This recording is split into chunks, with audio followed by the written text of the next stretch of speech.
बंगाल के मथुरापुर में रैली के दौरान पीएम मोदी ने टीएमसी पर जमकर अटैक किया। प्रधानमंत्री ने कहा कि बम्पर मतदान साफ दर्शा रहा है कि भय हार रहा है, भरोसे की जीत पक्की है। बंगाल की निर्मम सरकार को उखाड़ फेंकने का यही सही समय है। 4 मई को केवल परिणाम नहीं परिवर्तन आएगा। बंगाल में इस बार परिवर्तन की तमाम बहनों ने संभाल रखी है। प्रधानमंत्री ने कहा बलात्कारी और गुंडों को टीएमसी का फुल संरक्षण है।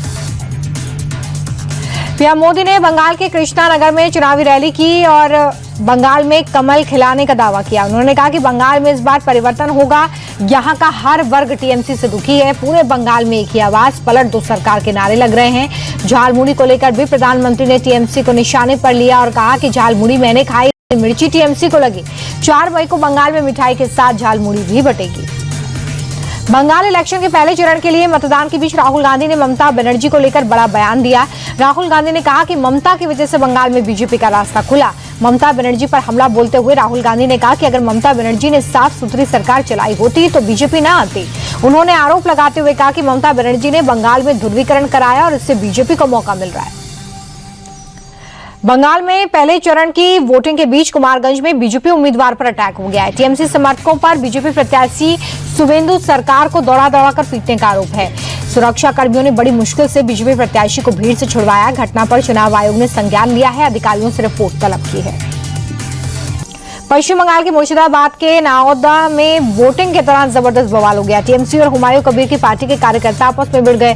पोलिंग बूथ के बाहर ही पथराव हो गया। लाठी डंडे चले। उपद्रवियों ने कई गाड़ियों में तोड़फोड़ की। हालात इतने बिगड़ गए कि पुलिस को लाठीचार्ज तक करना पड़ा।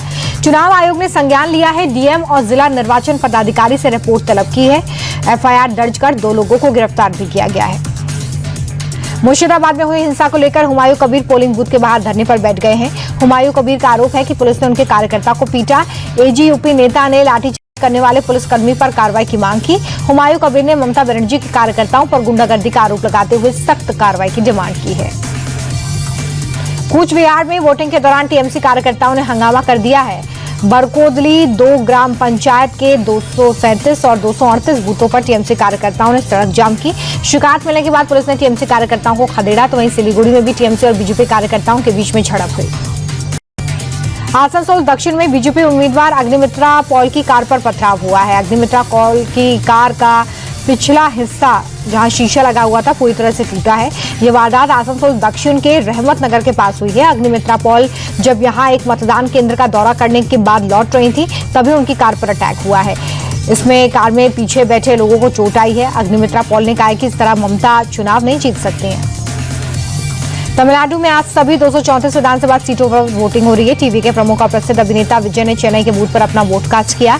वे तिरुचिरापल्ली और पेरुम्बूर से चुनाव लड़ रहे हैं। विजय को इस बार तमिलनाडु चुनाव में प्रमुख फैक्टर के रूप में आ रहा है। तो वहीं एमएनएम प्रमुख कमल हसन ने अपनी बेटी और अभिनेत्री श्रुति हसन के साथ चेन्नई के एक बूथ पर वोट डाला है।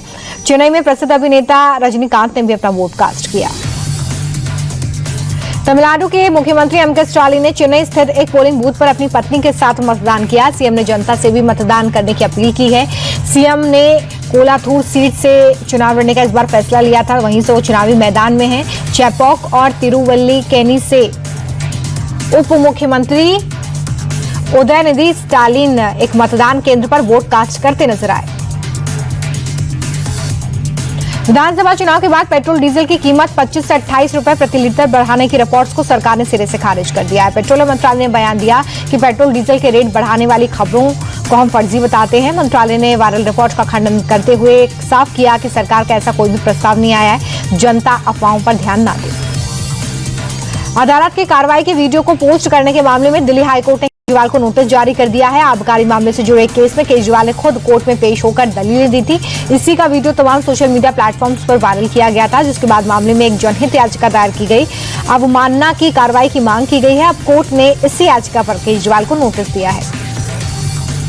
छत्तीसगढ़ के बहुचर्चित एनसीपी नेता राम अवतार जग्गी हत्याकांड में अमित जोगी को सुप्रीम कोर्ट से राहत मिल गई है। छत्तीसगढ़ के पूर्व मुख्यमंत्री के बेटे अमित जोगी की दोष सिद्धि और उम्र कैद की सजा पर रोक लगा दी गई है। हाईकोर्ट ने आजीवन कारावास की सजा सुनाई थी। एनसीपी नेता राम अवतार जग्गी की 4 जून 2003 को गोली मारकर हत्या कर दी गई थी। वह पूर्व केंद्रीय मंत्री विद्याचरण शुक्ल के बेहद करीबी थे। जम्मू कश्मीर में नशा तस्करी के खिलाफ एंटी नारकोटिक्स टास्क फोर्स ने अपनी कार्रवाई को तेज कर दिया है और इसके लिए स्निफर डॉग्स का इस्तेमाल बड़े पैमाने पर हो रहा है। ये प्रशिक्षित डॉग्स ड्रग्स को सूंघ कर पकड़ने में माहिर है और नशीले पदार्थों की तस्करी को रोकने में महत्वपूर्ण भूमिका निभा रहे हैं। श्रीनगर समेत घाटी के मुख्य बाजारों में चेकिंग और फ्रिस्किंग में स्नाइपर डॉग्स का इस्तेमाल हो रहा है। एविएशन सेक्टर में प्रदूषण कम करने और महंगे कच्चे तेल के आयात को घटाने के लिए सरकार ने एक बड़ा कदम उठाया। सरकार ने पेट्रोलियम और प्राकृतिक गैस मंत्रालय ने एविएशन टरबाइन फ्यूल में एथेनॉल मिलाने की मंजूरी दी है। सरकार ने नोटिफिकेशन जारी कर एटीएफ मार्केटिंग नियमों में बदलाव किया। इस फैसले से भारत की विदेशी तेल पर निर्भरता कम होगी। देश का प्रतिष्ठित college Shriram college of commerce SRCC 100वां एनुअल डे सेलिब्रेट कर रहा है। इस मौके पर विशिष्ट अतिथि के रूप में इंडिया टीवी के चेयरमैन और editor in chief Rajat Sharma शामिल हुए। मुख्य अतिथि दिल्ली के उपराज्यपाल तरनजीत सिंह संधू थे।